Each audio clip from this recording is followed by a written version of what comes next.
It's just been a wonderful experience. I'm so proud to work here, and so proud of the students and staff and faculty and what we've accomplished with Petro and with Habitat. I think there's no better place in the world to work and to be at this time right now. It takes effort, it takes commitment, it takes community. It doesn't matter if you're a student, faculty, staff, family member, whoever you were, we were all equal in doing tasks and with a common goal, the goal of building a home. We held a forum in June to gauge interest throughout the university, and from that forum we had, 700 or 800 responses. We got phone calls, emails, stopped in the hallway. How could I get involved with Habitat? From Petro Canada's side, this was entirely employee driven. One of their employees brought it to their senior managers.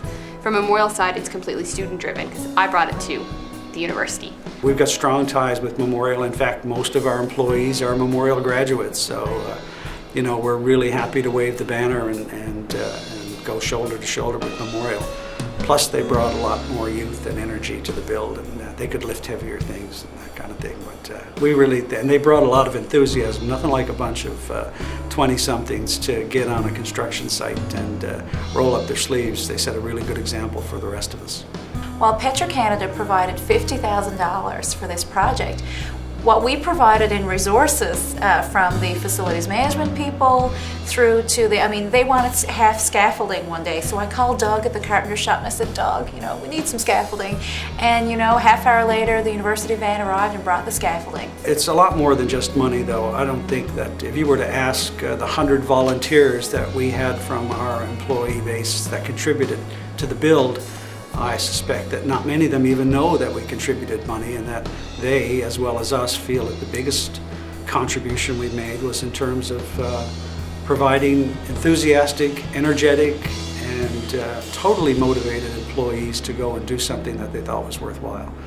I think Memorial also contributed with their facilities management team. They brought some really good tradespeople as well. So between the two sponsor organizations, we had a really good mix of skilled and semi-skilled and absolutely no skilled labor to help put it up. We were delighted when two professors, Dr. Diana Gustafson and Dr. Donna Hardy-Cox from social work, and Diana is from medicine, they've actually incorporated this into their curriculum, and students get a grade, not for the service, but for the learning. What does the Habitat for Humanity build have to do with community health? Well, that's exactly what we want our students to tell us about. We're asking them to make the connections between the build and building healthy communities. Not everyone has, this begins from the same social position. Not everyone has the same relationship to power and material and human resources within a community. We are hoping that students who take this course and who have engaged in this learning activity will begin to think through more seriously and critically some of these issues. Health is more than biology. Health is more than individual responsibility. Health is about a collective responsibility, and there are many other factors that determine the health of individuals and populations. I think having a Habitat for Humanity build makes more eligible for discussion those issues about how some people who work very hard and still don't have access to the same things that many of us take for granted.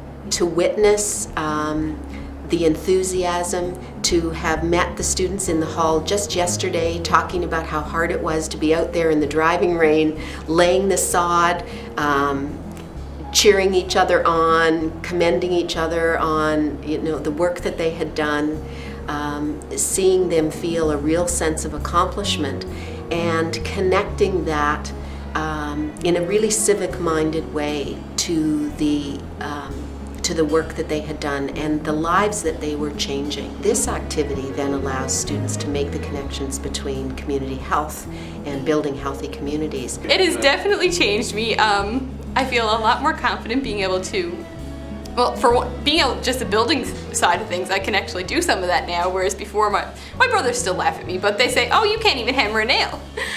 But beyond that, I've gained so many skills just through the planning of the project, because in the future I do want to plan events as a career, and this has given me great experience for that, and it's actually, changed what I wanted to do, because I was planning on doing education, and it's completely changed what I want to do with my life.